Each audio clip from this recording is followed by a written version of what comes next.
Bienvenue dans Smart Bourse, votre émission quotidienne sur Bismart pour rester à l'écoute des marchés chaque jour du lundi au vendredi à 17h en direct si vous nous suivez via vos box sur Bismart TV, en replay bien sûr chaque jour à retrouver sur bismart.fr ou en podcast sur l'ensemble de vos plateformes préférées. Au sommaire de cette édition ce soir, le démarrage d'une semaine qui sera marquée par de nombreuses décisions et communications de banques centrales, à commencer par celle de la Réserve fédérale américaine attendue mercredi soir, qui sera suivie jeudi par les décisions ou les communications de la Banque nationale suisse, de la Banque d'Angleterre.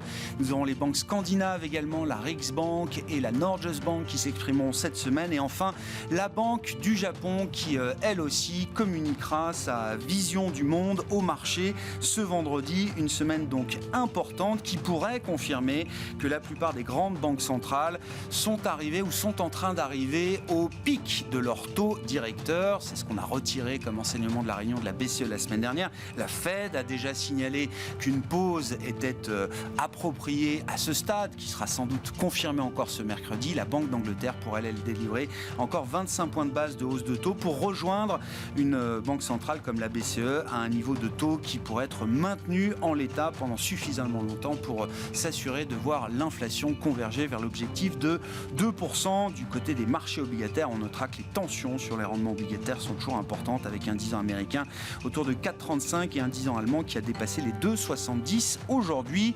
Discussion à suivre bien sûr avec nos invités de Planète Marché du côté des événements spécifiques qui font l'actualité en ce début de semaine. Sale séance pour Société Générale qui termine en baisse de plus de 13% après la présentation d'un plan stratégique par le nouveau directeur général Slawomir Krupa qui est loin d'avoir enchanté et enthousiasmé les investisseurs. Nous y reviendrons dans un instant avec quelques éléments que vous apportera Alix Nguyen. Et puis le dernier quart d'heure de Smart Bourse, comme chaque lundi, le quart d'heure américain. Nous retrouverons à 17h45 en direct Pierre-Yves Dugas, notre correspondant américain qui suit pour nous la grève historique peut-être au sein du secteur automobile aux États-Unis, avec déjà 3 jours de grève écoulés entre le syndicat UAW et les 3 grands de Détroit.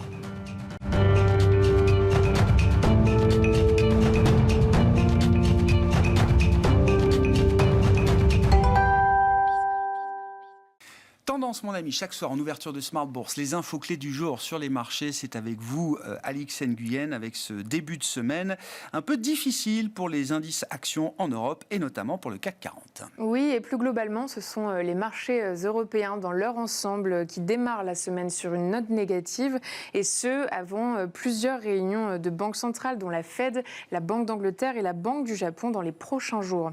La fermeté persistante des cours du pétrole à plus de 94 $ le baril renforce la pression sur les banques centrales. Concernant la zone euro, Peter Casimir, gouverneur de la Banque de Slovaquie, estime dans une tribune qu'il faudra attendre les prévisions de mars de la BCE pour conclure à la fin du cycle de resserrement.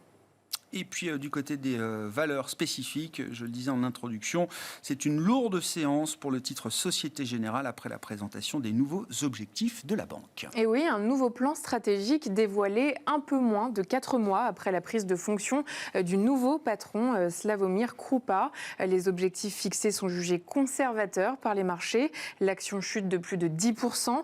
Ces nouveaux objectifs concernent les 3 années à venir, avec une priorité donnée à l'amélioration de la rentabilité.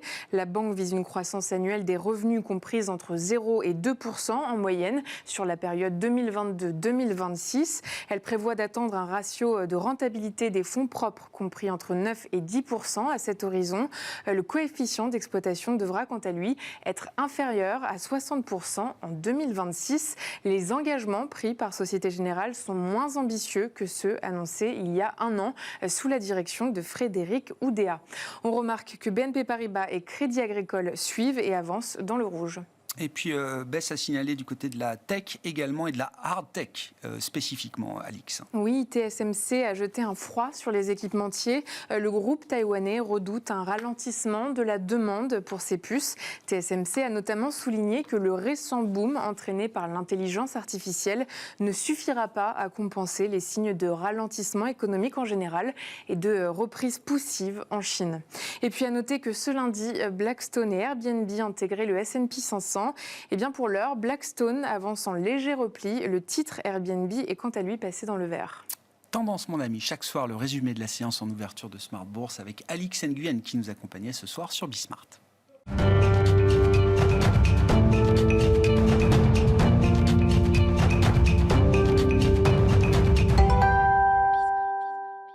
Trois invités avec nous chaque soir pour décrypter les mouvements de la planète marché. Adrien Dumas est avec nous, directeur des investissements de Mandarine Gestion. Bonsoir Adrien. Bonsoir Grégoire. Damien Charlet à nos côtés également, directeur de la gestion sous mandat de Mescart Asset Management. Bonsoir Damien. Bonsoir Grégoire. Merci d'être là et merci à Eric Turgeman d'être à nos côtés également ce soir. Bonsoir Eric. Bonsoir Grégoire. Vous êtes directeur des gestions au PC chez Ophi Invest Asset Management. Un mot de la séquence Banque Centrale. Eric, pour commencer, est-ce que septembre 2023, est-ce que cette fin d'année 2023 marque le moment où les grandes banques centrales du G7 notamment auront atteint ce qu'on décrit comme étant le pic des taux directeurs, les taux terminaux de ce cycle de resserrement monétaire entamé par la Fed en mars 2022. La Fed est déjà en pause et devrait le confirmer encore cette semaine. La BCE signale l'idée d'une pause. On attend à peu près la même chose du côté de la Banque d'Angleterre. Est-ce que c'est un pic définitif ou transitoire ? Ça, on ne sait pas. À court terme, oui. Parce que, là, je pense qu'elle serait folle d'avoir annoncé ça et puis tout d'un coup, le mois prochain, de monter les taux. Donc ça paraît invraisemblable. Surtout qu'elles ont le temps, étant donné qu'il y a des indicateurs qui tombent et quand même un ralentissement un peu partout. Elles peuvent se permettre cette pause. Maintenant, parier à 100% qu'il n'y en aura pas derrière, je ne le ferai pas. On a arrêté ce genre de pari, voilà. C'est ça, Eric, depuis 18 mois. Donc voilà, autant je suis prêt à m'engager sur le fait signer la pause. Voilà, ça, il y aura pause. Ils l'ont dit, ils le feront. Après, il faudra attendre. Il y a beaucoup d'incertitudes. Le relais des salaires aux États-Unis, l'envolée du pétrole. Et c'est pour ça qu'ils ne peuvent pas se permettre de dire c'est fini, on redescend. En revanche, ce qui est dans le marché, c'est-à-dire la redescente rapide des taux, elle me semble un peu trop rapide. Oui, c'est ça. Si vous considérez que la pause peut être légitime aujourd'hui, mais qu'elle sera peut-être pas suffisante demain, il faut imaginer qu'à l'inverse, des baisses de taux, c'est peut-être un peu trop rapide. Donc on peut imaginer qu'on n'est pas loin du sommet. Bon, c'est déjà pas mal, quand même. 4 en Europe, 5,5 aux États-Unis. C'est pas rien, surtout qu'on vient de zéro il n'y a pas si longtemps. Effectivement, on peut penser qu'il n'y a pas de raison qu'on aille beaucoup, beaucoup plus haut. Mais ça risque de durer plus longtemps que ce qu'on pensait. Voilà. Donc, d'où d'ailleurs des tensions sur la courbe des taux court, quoi. La barre est haute désormais quand même pour les banques centrales pour continuer de monter les taux après ce qui a été fait et dans le contexte et avec les perspectives qu'on peut avoir. On est quand même sur des ralentissements. Enfin, je veux dire, en Europe notamment, l'Allemagne qui est en récession. Bon, c'est le mauvais élève de la classe, c'est rare en général. Bon, après, c'est aussi ceux qui ont été le plus orthodoxes en matière budgétaire. Il y a des raisons, mais enfin, ça fait récession. Les chiffres sont revus à la baisse. Aux États-Unis, ça tient plus. Voilà. C'est peut-être d'ailleurs, s'il y avait une surprise, ce serait peut-être plus du côté de la Fed, une mauvaise surprise que de. Mauvaise surprise dans le sens une Fed obligée d'en faire peut-être encore une. C'est pas ce qui est anticipé, mais peut-être plus que la BCE, parce que là, quand même, en Europe, ça commence à freiner. À freiner, quoi. Donc voilà. Donc oui, à court terme, oui, mais celui qui vous dit c'est fini, le prochain mouvement c'est à la baisse quoi qu'il arrive, je n'irai pas parier ça. Bon, c'est la question que je reprends. Non mais comment on va vivre avec ce higher for longer sur les marchés ? C'est ça la question aujourd'hui, on verra. Est-ce qu'il y a encore quelques hausses de taux à ajuster dans un avenir plus ou moins proche ? Quand arriveront les premières baisses de taux ? On peut discuter autant qu'on veut, mais la question c'est comment le marché va vivre avec cet état de fait, c'est-à-dire un niveau de taux maintenu pour au moins quelques mois, voire quelques trimestres sur les niveaux qui ont été atteints. Alors, pour l'instant, on l'a vu, il vit plutôt bien avec les niveaux de taux actuels. Alors, ce qu'il faut voir, c'est que aussi bien aux États-Unis qu'en Europe, finalement, la hausse des taux qu'il y a eu jusqu'à présent, elle n'a pas tellement pesé sur les résultats ou sur les bilans des entreprises parce qu'elles n'ont pas eu à se refinancer. Donc, aujourd'hui, elles vivent bien parce que finalement, leur taux d'intérêt moyen, il a à peu près pas bougé. Aux États-Unis, on commence à avoir une toute petite inflexion, mais c'est vraiment le début. Donc, en fait, là où la douleur pourrait commencer à se matérialiser, c'est quand il y aura des grosses tranches de refinancement au niveau des entreprises. Et ça, pour l'Europe, par exemple, c'est plutôt 2025. Donc, on a, on va dire, une bonne année de tranquillité devant nous. Et cette année de tranquillité, le scénario, ça pourrait être, je mets toutes les précautions. Tous les caveats nécessaires, oui, d'accord. Tous les disclaimers sont sortis. Exactement. Mais bon, on voit que l'économie européenne ralentit. Ouais. Alors, ce qui justement génère un gros débat sur la hausse de taux de la BCE de la semaine dernière, parce qu'il y en a qui considèrent que c'est une hausse de taux qui n'était pas nécessaire quand on voit déjà la difficulté dans laquelle les zones euro est en train d'entrer. C'est une hausse de taux de précaution. Oui, pour ceux qui la défendaient, si, c'est ça. De taux de communication. Pour ceux qui défendaient la hausse de taux, oui, c'est ça. Mais du coup, le scénario, ça pourrait être... l'économie européenne a commencé à ralentir. Les hausses de taux, la dernière hausse de taux ne va pas arranger les choses. Donc le ralentissement, il peut continuer. Ce qui ferait que on aurait besoin de relancer. C'est un peu le scénario, c'est un peu consensuel, mais qu'on commencerait à avoir des baisses de taux à partir de l'été prochain parce qu'il faudrait relancer l'économie. Et en fait, plus que la hausse de taux de la semaine dernière de la BCE, moi, ce qui m'a plus chagriné, c'est ce qu'ils ont dit sur la croissance économique de 2024. C'est-à-dire que la baisse de prévision de croissance en 2023, il passe de 0,9 à 0,7. Ça, là, c'était un petit peu attendu. Bon. 2024, on passe de 1,5 à 1. Mais 2024, on passe de 1,5 à 1 en ayant baissé la base de comparaison de 2023. Donc, c'est quand même une baisse de croissance attendue qui est très forte. Et c'est là où on se dit, qu'est-ce qui se passe derrière ? Je serais curieux de savoir de ce dont ils ont discuté pendant leur réunion. Pour arriver à une majorité solide, comme dirait Christine Lagarde, qui est une façon de dire que la majorité, à mon avis, n'était pas si solide que ça. Elle leur a pris leur téléphone portable pendant la réunion. Oui. J'ai lu ça. Non, mais on avait marre des fuites, donc hop, les téléphones confisqués pendant la réunion du Conseil des gouverneurs. Sur la question du refinancement, du crédit des entreprises, là, alors il y a déjà des petits signes qui entourent des groupes qui sont un peu vus comme des usual suspects dans le monde du crédit. J'ai vu une Fnac Darty qui avait retiré une émission obligataire de 300 millions d'euros la semaine dernière, jugeant que les conditions de marché n'étaient pas suffisamment bonnes. C'est quoi ? C'est des petits canaris dans la mine à suivre? Ça reste très spécifique? On a une idée ou... Honnêtement, sur ce sujet-là, effectivement, j'ai vu cette annonce-là. Nous, je sais que nos gérants obligataires ont plutôt... il y a eu pas mal d'émissions qui sont retenues à partir du mois de septembre. D'accord. Donc le marché a été plutôt fluide. D'accord. Pour l'instant, c'est Fnac Darty qui n'a pas pu émettre. Les autres ont pu émettre, ce que je veux dire. C'est un peu l'impression. Et en revanche, je regardais aussi aux États-Unis là récemment. Donc on a eu un indice de confiance des PME, le NFIB. Bon, la confiance des PME, elle est pas terrible aux États-Unis, ce qui contraste quand même assez fortement avec les grandes entreprises. Et ces PME, dans leurs inquiétudes, alors elles révisent à la baisse leurs intentions d'embauche, elles ont des craintes sur leur chiffre d'affaires, elles ont des craintes sur le fait qu'elles pourront plus, elles vont devoir potentiellement même baisser leur prix. Et elles mentionnaient aussi que leur crédit court terme, c'était 9%. Ouais. Et donc là, effectivement, en Europe, je pense qu'on a un peu le même sujet, c'est-à-dire que les PME ne sont pas du tout logées à la même enseigne que les grands groupes. Ouais. Adrien, comment on vit avec le niveau des taux qui a été atteint aujourd'hui à travers le resserrement monétaire des banques centrales dans la phase de rattrapage de l'inflation par les taux directeurs? Effectivement, il y a eu la grande revalorisation de 2022 et puis ensuite les entreprises ont réussi à s'adapter quand même à ce phénomène, ce coût du capital, cette liquidité qui coûte à nouveau de l'argent aujourd'hui. Est-ce que ça peut durer encore quelques temps ? Oui, c'est compliqué. Ce qui est sûr, c'est que la sélectivité, ça c'est sûr et de mise. Le sujet de bilan, effectivement, risque de revenir quand même, à mon avis, pas mal sur la table. Je partage le point de vue que le sujet de refinancement, c'est-à-dire l'impact réel de la hausse des taux sur l'économie, on va commencer à le palper dans les 12 à 18 mois qui viennent. C'est là qu'on va voir effectivement les difficultés qu'auront les entreprises à se refinancer, en tout cas l'impact de ce refinancement sur leur coût de financement et donc sur leur capacité d'investir. C'est effectivement là, clairement là qu'on va le voir. Donc, et le marché a déjà bien anticipé la chose. Quand on regarde froidement comment les marchés, en tout cas actions, ont évolué depuis le début de l'année. On constate une très grosse surperformance des grosses capitalisations sur les petites. Donc ça peut être une discrimination par la capacité de financement et de refinancement.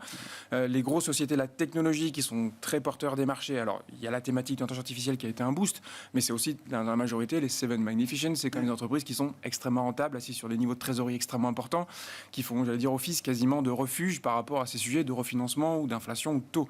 Donc voilà, clairement le marché l'a bien intégré. Je pense que là où je partage partage le point de vue, c'est qu'à mon avis, on est encore trop optimiste par rapport aux baisses de taux l'année prochaine. Donc ça, il faudra les oublier progressivement. Ça devrait continuer, je pense, quand même à favoriser plutôt les secteurs à duration un peu plus courte que les secteurs à duration longue, dont on attend quasiment maintenant 2 ans un peu de reprise en bourse. Alors, mis à part la tech aux États-Unis, on voit clairement toujours pas. Voilà, donc c'est continuer à être effectivement très sélectif. Ça, je pense que ça reste clé dans nos métiers de gérants d'actifs. Je voyais sur la question du refinancement, là, je voyais que les entreprises américaines, investment grade et high yield, ont commencé à réduire, là, sur les nouveaux emprunts qu'elles ont émis au marché au cours de l'année 2023, elles ont réduit la maturité. Elles ont réduit les échéances en faisant un espèce de pari. Alors, en se disant, je me refinance à plus court terme, parce que quand j'aurai besoin de refinancer mon refinancement, j'espère que les taux de long terme auront baissé. Oui, c'est un pari qu'elles font, mais... Rien ne dit, oui, c'est ça. Non, rien ne dit. Oui, effectivement, oui, c'est ce qui se passe. On attend, voilà, persuadé que... Mais le problème, c'est qu'on repousse à chaque fois. C'est-à-dire que quand on voit comment ont évolué les taux, c'était... on prend tout de suite voilà, du 2 ans, parce que de toute manière, ça va baisser derrière. Enfin, c'est toujours une anticipation de courbe, quoi. Et puis plus ça va, plus on se dit, c'est peut-être pas pour tout de suite, quoi. Et c'est pour ça, d'ailleurs, que... comment les gens sont assez friands de 3 ans, parce que ça rapporte. Et d'ailleurs, c'est un des problèmes du marché action, parce que maintenant, il y a des alternatives au marché action. Ce qui était, il y a peut-être l'année dernière, enfin, l'effet TINA, je sais pas si... Ouais, encore l'année dernière, on parlait de ça, quoi. C'est fini, on ne parle plus de TINA maintenant. Voilà. Et même le monétaire est un anti-TINA. Donc voilà... Mais on revient à la normale, en fait. Le problème, c'est qu'on a été shooté depuis 2008. Alors, on est pas le 15, non. Mais donc voilà, tout ça pour dire... le 18. Donc, il y a 3 le 15, jours. C'était vendredi. Voilà, vendredi, on fêtait donc les 15 ans, ça, 2008. De Lehman Certains les Brothers. fêtaient, d'autres les commémoraient, oui. Et ça, c'est ça qui est anormal. C'est ce qui s'est passé donc, il y a 15 ans, à peu près jour pour jour, qui a révolutionné la manière de se comporter des banques centrales, et qui a fait en sorte qu'on s'est habitué à avoir des taux négatifs. Ça nous aurait fait rire il y a 7 ans si on n'avait pas de taux négatifs. Alors maintenant, on est impressionné de voir que on a des taux courts. Alors c'est vrai, ils ont monté rapidement, mais enfin, à la fin des fins, il y a de l'inflation, il y a de la croissance. C'est comme les crêpes au sucre, je dirais. Voilà, les étudiants, on leur apprend que les taux d'intérêt, c'est l'inflation, enfin la croissance plus l'inflation. On n'en est pas très loin. Donc ce qu'il y a, mais ça choque parce que c'était pas comme ça il y a 3 ans. On se dit pourquoi on continue pas à faire ce qui n'était pas comme ça. Mais on revient à quelque chose de historiquement de plus normal, quoi. Mais le problème, c'est qu'avec en plus tous les déficits qu'il y a, on a du mal à supporter quelque chose qui serait normalement supportable. Voilà. À propos de déficit, il faut qu'on dise un mot quand même de la situation américaine de ce point de vue-là, avec effectivement un déficit quand même historiquement large pour une économie qui n'est pas en récession aujourd'hui, et tout ça est voulu, calculé, parce que dans le déficit américain, il y a aussi cette politique de l'offre qui est en place depuis 1 an, qu'on appelle l'Inflation Reduction Act, qui avait été passé au Congrès à l'été 2022. Adrien, et vous avez fait avec les équipes climat de Mandarine une petite étude pour tirer les premiers enseignements 1 an après de l'IRA. Non seulement c'est plus qu'une histoire, c'est-à-dire que c'est déjà une réalité, c'est déjà des chiffres importants, et vous dites c'est même déjà un bouleversement du tissu industriel américain au bout d'1 an. Oui. C'est tout le pragmatisme de l'économie américaine. C'est quelque chose effectivement qu'on doit leur envier, en tout cas sur lequel effectivement nous en Europe on a certainement quelque chose à faire de mieux. Oui, les montants envisagés, donc le rappel, c'est 400 milliards sur les 10 prochaines années. Ça, c'est des subventions, c'est des aides à la production.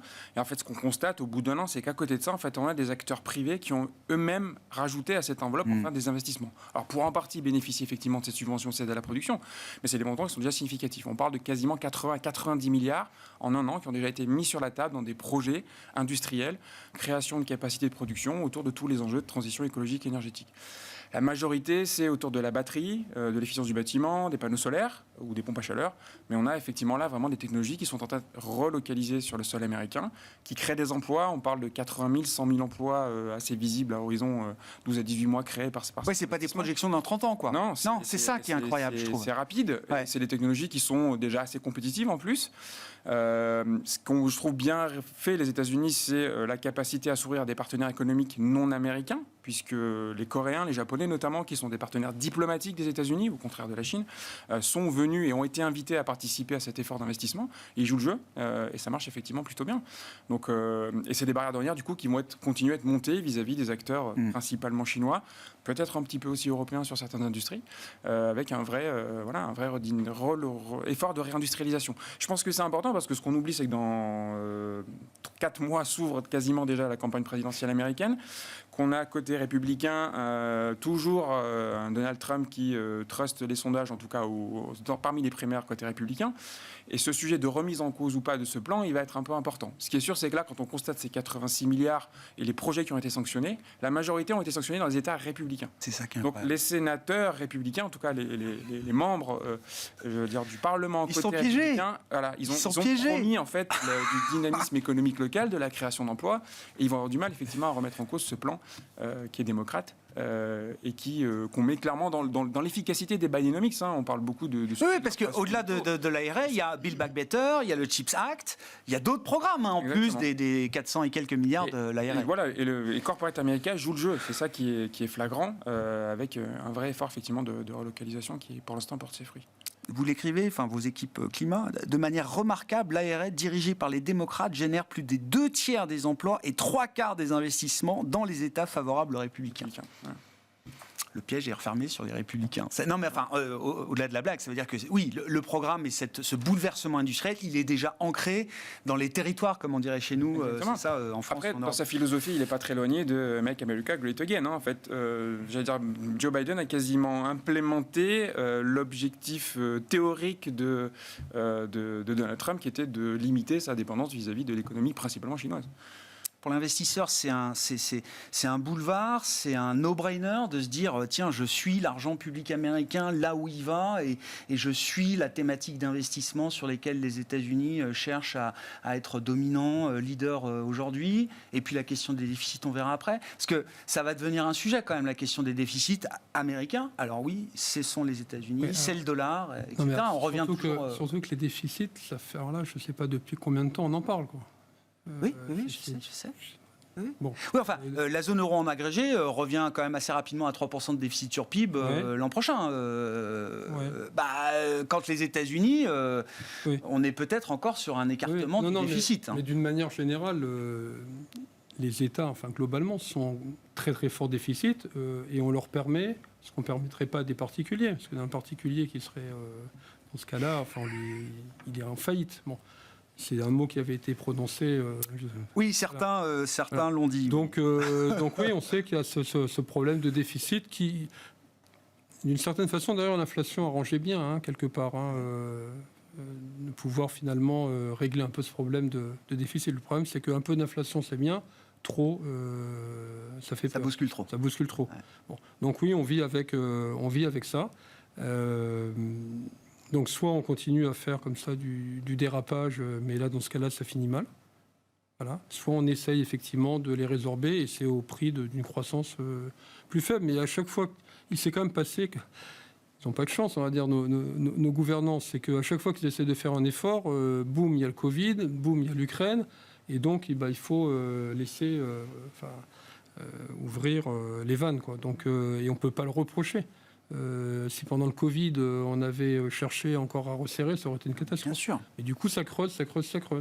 Bon, et voilà. Donc, on verra, c'était une des conclusions de l'Eurogroupe ce week-end, sous présidence espagnole, pour l'Union européenne cette année. Il y a un calendrier qui prévoit de se mettre d'accord sur les futures règles budgétaires et fiscales d'ici la fin de l'année. Bon, essayons de tenir ce calendrier. Ça y est. Sur les marchés, gardez la parole, Eric. Alors, je ne sais pas, faut qu'on parle du secteur bancaire quand même. Bon, Donc l'histoire du jour, c'est Société Générale. Je ne sais pas ce qu'on peut en dire, mais en tout cas, ce qui m'intéresse, c'est ce que nous dit Société Générale à travers son plan stratégique. Est-ce que ça nous apporte des enseignements pour l'ensemble du secteur, des difficultés peut-être du secteur bancaire en Europe sur les 2-3 prochaines années? Alors, il y a plusieurs choses à dire. D'abord, la Générale fait mieux qu'elle ne parle en général. C'est-à-dire que ce n'est pas la première fois que lors d'un effacement de day ou de déclaration des dirigeants, il y a une catastrophe derrière. Bon. Et en général, c'est moins grave que ce qui est perçu. La réalité. C'est malheureux, mais c'est comme ça. Et donc, on a parlé avec des analystes aujourd'hui pour comprendre et qui ont dit on n'a rien compris. C'est quand même embêtant quand ils ressortent en disant on n'a rien compris. Alors si, ce qu'ils ont compris, c'est qu'il n'y aurait pas de croissance. Mais enfin ça, on ne s'attend pas. On a bien compris que c'était pas que les banques, d'une manière générale, c'est pas les plus grandes valeurs de croissance du monde. Mais alors derrière, donc cap sur la rentabilité, donc ça c'est plutôt bien vu. Comment, on ne sait pas. Donc derrière, c'est le flou, quoi. Voilà. Et manque de substance. Il y a des objectifs, mais derrière, la stratégie manque de substance. Oui, parce que quand vous dites, bon, il n'y a plus de croissance du tout à attendre, mais vous allez voir, on va quand même augmenter la rentabilité en coupant les coûts, mais que vous ne dites pas comment, ça va sans doute se faire, encore une fois, hein, mais les marchés vont attendre que ça se fasse pour valider. Voilà. Donc, en attendant, on ne sait pas, on vend, et puis comme derrière, il y a les algorithmes et tout ce qui va derrière. Ah ouais. Si ça en perd 5, ça en perd 10. Enfin... Est-ce que c'est représentatif du secteur bancaire ou est-ce que c'est très SocGen spécifique et Dieu sait si la banque porte un héritage particulier par rapport à d'autres? Il y a toujours une communication, mais ça fait 30 ans que ça dure, hyper prudente. Voilà. Bon, après, il peut avoir des raisons. Ils ont traversé quand même des épreuves qui méritent un peu de prudence. Mais à la fin, à chaque fois, quand les quarters, quand les trimestres, les résultats trimestriels sont publiés, c'est toujours une bonne surprise derrière. Hein. Donc là, il faut voir que c'est le discours qui est mal pris, et derrière, il y a publication, et en général, c'est bien pris par les brokers en disant, tiens, ça bat le consensus. Et je pense que ça va être le cas. C'est peut-être mieux dans ce sens-là, d'ailleurs. Hein. Oui, mais enfin, en attendant, vous faites moins... là, sur la séance, ça fait moins 13, ouais. Donc voilà, bon, après, c'est 4 fois les résultats, c'est 7% de rendement.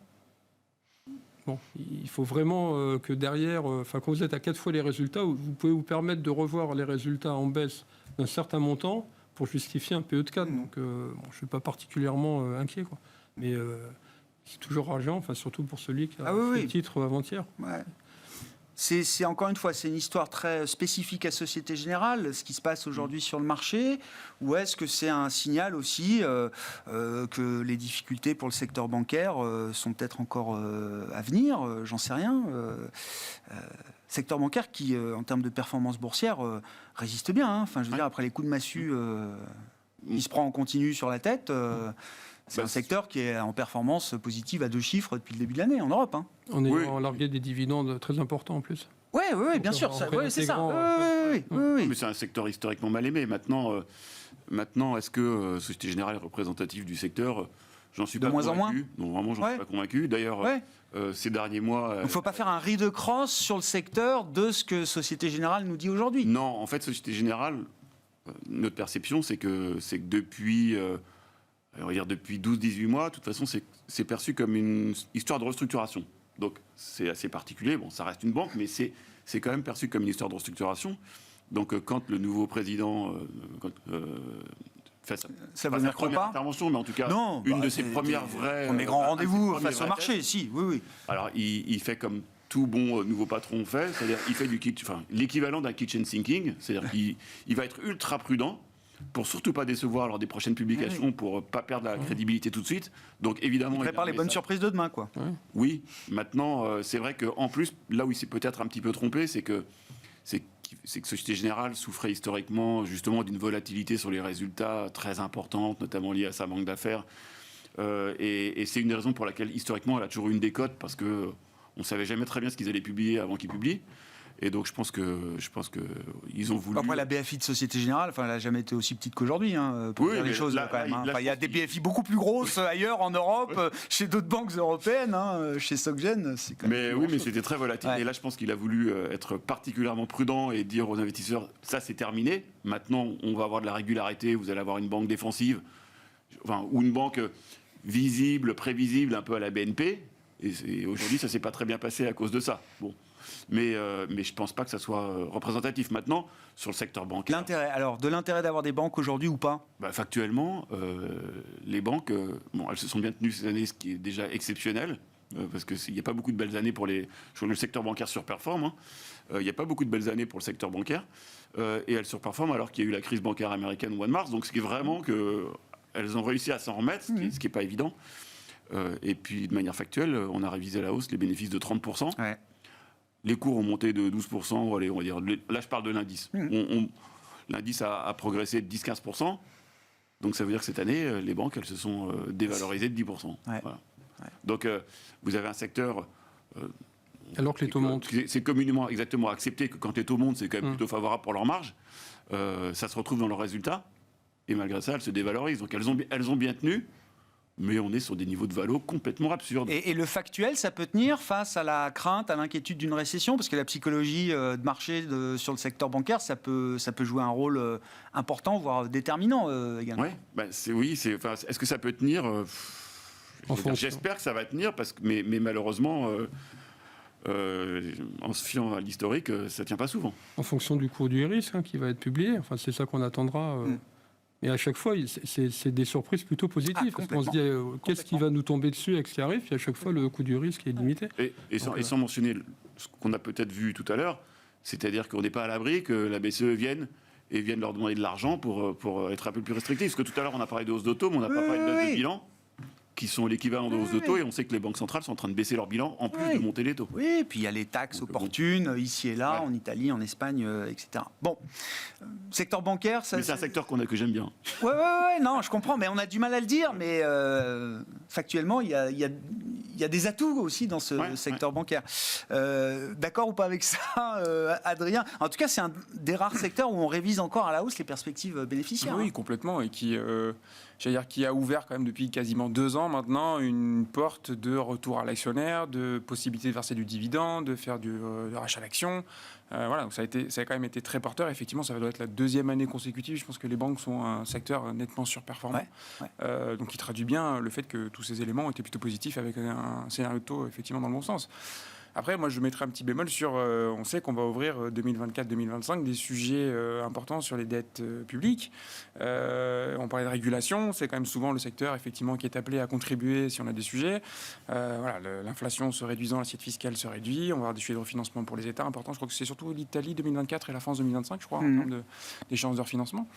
Voilà, ça, on sait que c'est quand même la corrélation avec ces capacités de refinancement d'État sont pas neutres pour ces banques qui sont quand même toujours très vues comme des acteurs très européennes et très dépendantes de leur exposition à la macro. Oui, bien sûr. Donc, voilà, c'est quelle vision. Est-ce que le sentiment des investisseurs vis-à-vis du secteur a changé ? Est-ce que le regard des investisseurs vis-à-vis du secteur a changé ? Ou est-ce qu'on les voit encore comme des animaux garantis par les signatures souveraines, etc. etc. Est-ce qu'on est encore dans ce regard-là ? J'allais dire, les 6 prochains mois vont nous le dire. Oui, on aura la réponse. Ce qui est sûr, c'est qu'il y a, je trouve, il y a eu beaucoup de banques qui ont changé de ligue. BNP est dans une autre ligue maintenant, peut-être que d'autres les autres banques françaises. Il y a des banques italiennes qui ont réussi à récupérer et revenir dans la ligue des banques solides qu'on estime comme étant effectivement plus armées pour faire face à des contextes macro un petit peu plus difficiles. Alors, sans parler des banques grecques qui bénéficient en plus de l'évolution de l'investment de grade maintenant de la dette souveraine grecque. Mais voilà, là aussi, je pense qu'il y a beaucoup de sélectivité en fait à avoir parce que le panorama a quand même beaucoup changé. Ça me paraît évident. Et pourtant, les banques européennes sont moins bien valorisées que les banques régionales américaines. Toujours. Enfin, oui, elle l'était avant, j'imagine, mais là, je parle même post-SVB, le tissu des banques régionales américaines, je ne parle pas des majors. Après, s'il y a plus de croissance, effectivement, ce n'est pas un secteur en croissance, mais ça, on le sait. Alors, ça fait longtemps qu'on le dit, mais un de ces jours, le M&A va revenir. Pas tout de suite, mais ça va revenir. Parce que, justement, plus de croissance, c'est le moyen de faire des économies... On rouvre le dossier consolidation bancaire. Surtout si les cours s'écroulent comme ça. Un petit mot des rachats d'actions. Là, c'est un papier que j'ai vu aussi ce week-end dans le Financial Times. C'est intéressant. Là, c'est la fin de l'âge d'or des rachats d'actions. J'ai vu que là, alors c'est normal, d'un trimestre sur l'autre, ça baisse de 20% aux États-Unis, c'est même en baisse, pareil, de 20% sur un an. Et beaucoup d'analystes estiment que les cash flows, les sur-cash flows des entreprises trouveront de meilleurs usages que les rachats d'actions et le pic de rachat d'actions qui a été atteint l'an dernier, je pense. Déjà, quand on fait du rachat d'actions, c'est qu'on manque d'idées. Donc ça plaît pas beaucoup. Alors ça relue, c'est intéressant pour le résultat par action, mais enfin, c'est qu'on manque d'idées. Là, en plus, il y a un côté un peu social. C'est-à-dire que, on veut que les entreprises participent à l'effort collectif. La vie est de plus en plus dure, l'inflation, etc. Et donc, ça ne se fait pas de racheter les actions. On préfère qu'elles investissent, qu'elles créent des emplois, etc. Donc, il y a une pression qui va être de plus en plus forte de la part des actionnaires. Et l'avis des actionnaires est de plus en plus important lors des assemblées. Enfin, surtout sur le climat, sur les rémunérations des dirigeants, etc. L'engagement est de plus en plus fort. L'engagement est de plus en plus fort. Ça, c'est exponentiel. Donc, je pense que le rachat d'actions, ce n'est pas ce qui va être le plus à la mode dans les futures assemblées et sous la pression, justement, des actionnaires. Et c'est une mauvaise nouvelle pour les actions ou pas? Parce que si même les actionnaires ou des actionnaires demandent aux entreprises d'arrêter des programmes de rachat d'actions toujours plus importants, ça veut dire qu'eux-mêmes pensent que ça peut être intéressant pour l'entreprise et pour l'action de l'entreprise. Les actionnaires, mais pas forcément, ils ne raisonnent pas forcément quand ils s'engagent. Il n'y a pas que ce côté-là. Il y a le côté social qui joue. Voilà. Et les entreprises ne doivent pas être là que pour faire du bénéfice. Elles sont là aussi pour faire... Mais ça veut dire que pour la performance financière et extra-financière, c'est une bonne chose. Extra-financier, bien sûr. Et ça prend de plus en plus d'importance, extra-financier. On voit bien que l'engagement, il est plus extra-financier que financier. Il y a 20 ans, l'engagement... Il y en avait beaucoup moins, mais c'était sur... il y avait d'ailleurs des raiders, vous devriez faire ça. Enfin, c'était ça. C'est ça. Rachetez-lui, vendez ça. C'était ça, en fait. Vous devriez céder pour rentabiliser. Aujourd'hui, c'est plus tellement à la mode de faire ça. L'engagement, il est extra-financier. Et voilà, donc... et ça va continuer. Donc je pense que le rachat d'actions... Je ne suis pas sûr qu'on reparte dans un sens positif. C'est une fragilité ou c'est une bonne nouvelle pour les actions? Que les cash flows soient utilisés. Alors, notamment, il y a une demande infinie pour des investissements aujourd'hui. Il y a quand même un cycle de CAPEX à financer. Et puis, pourquoi pas soutenir un peu la demande en augmentant les salaires? Je vais dire, en théorie, c'est pas forcément une mauvaise chose pour une entreprise qui dédie une partie de ses cash flows supplémentaires à ce genre d'arbitrage. Alors, d'abord... J'ai pas lu le papier, mais je pense qu'aussi ils doivent mentionner le fait qu'il y a quand même des rachats d'actions qui étaient faits avec de la dette.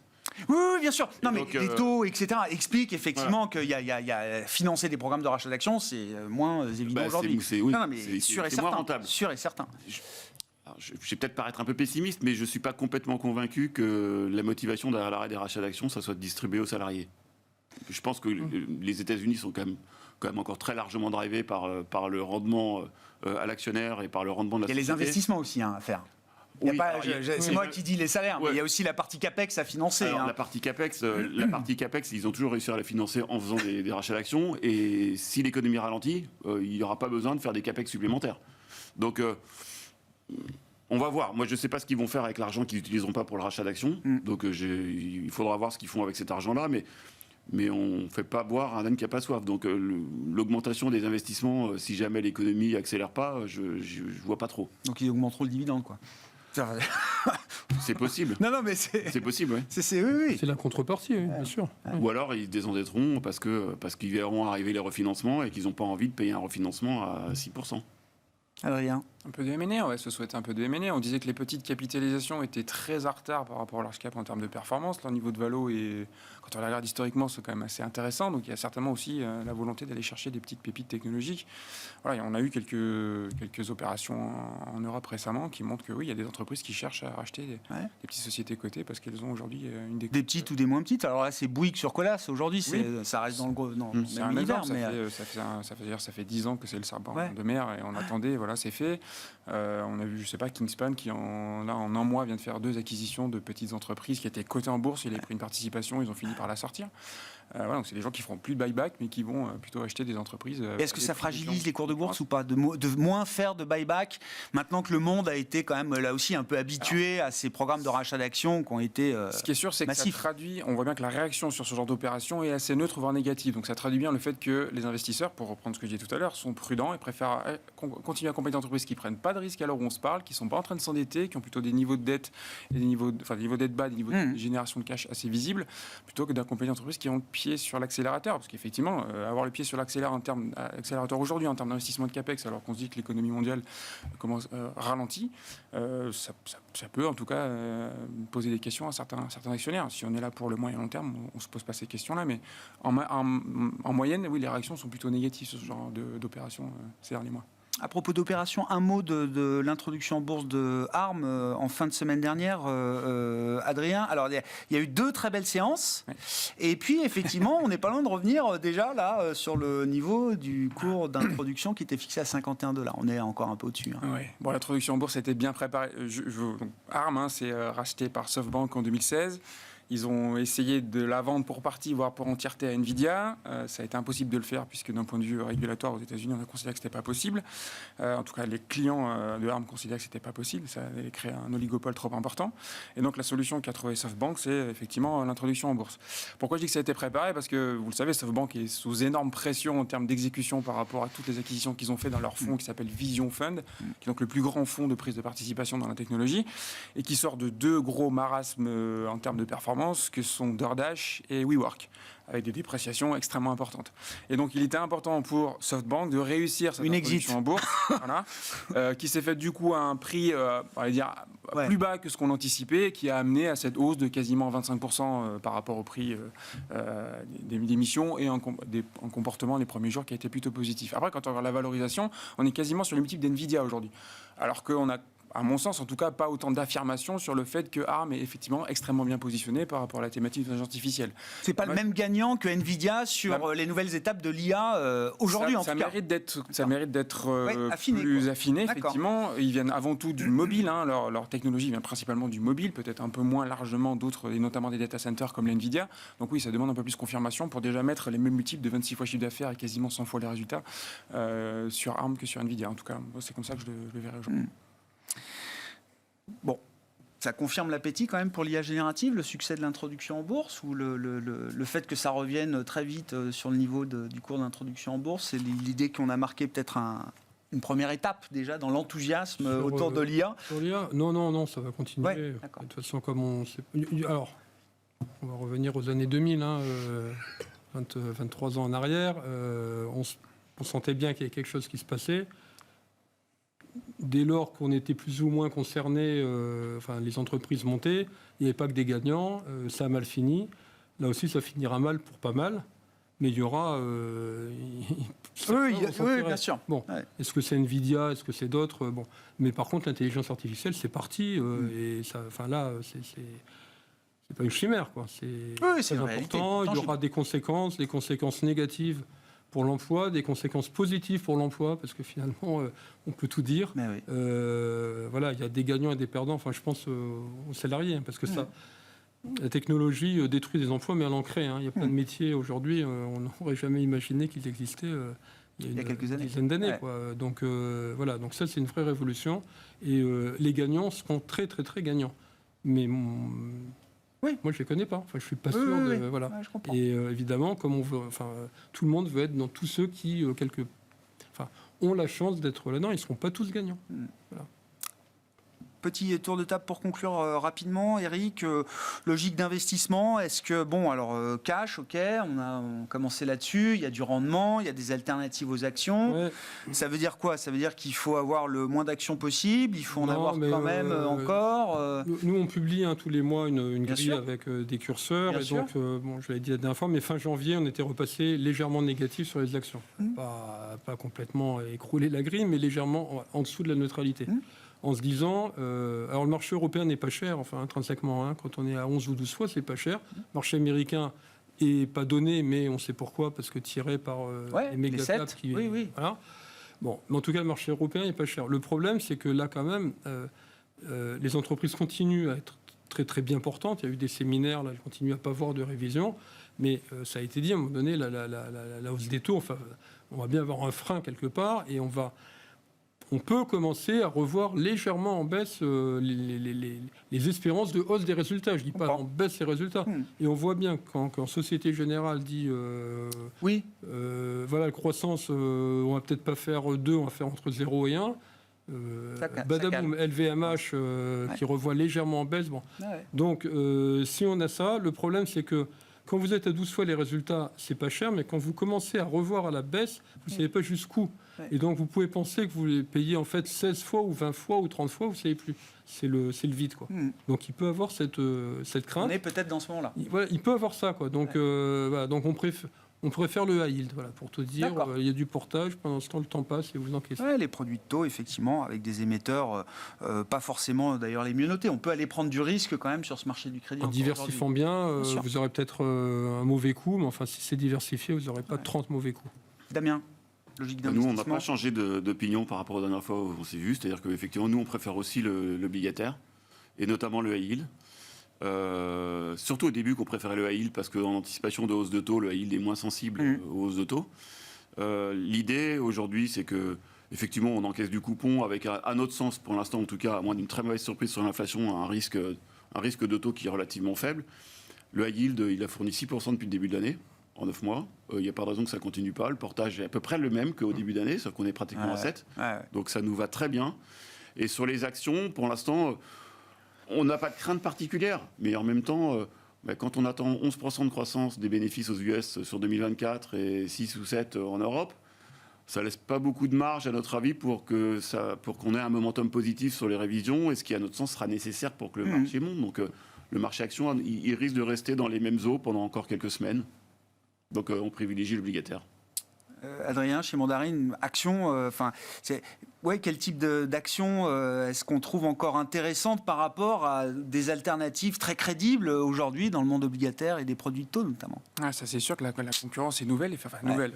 Il faut un petit peu dans le temps pour retrouver un intérêt effectivement plus marqué pour autre chose que des actions. Mais nous, on est toujours très attachés au sujet de la transition écologique. On a parlé du plan IRA, et ça donne de la visibilité. On peut considérer qu'effectivement qu'on va avoir peut-être des mauvaises surprises sur l'économie américaine quand l'impact des taux aura vraiment de l'impact sur l'économie réelle. On pense que ces industries qui sont boostées par ces gros capex et par ces gros investissements vont continuer effectivement à en bénéficier. D'autant plus que pour l'instant, elles sont clairement pas privilégiées parce que je l'ai dit tout à l'heure, elles ont le pied sur l'accélérateur, donc c'est clairement pas ce que veulent les investisseurs.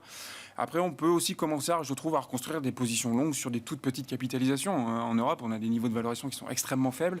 Le momentum n'est pas là. C'est sûr que les moteurs traditionnels de surperformance des petites capis ne sont pas là, mais c'est peut-être le moment de commencer à constituer des positions. Donc, il faudra se laisser un peu de temps pour qu'elles reperforment, mais il y a certainement des choses à faire avec un horizon de temps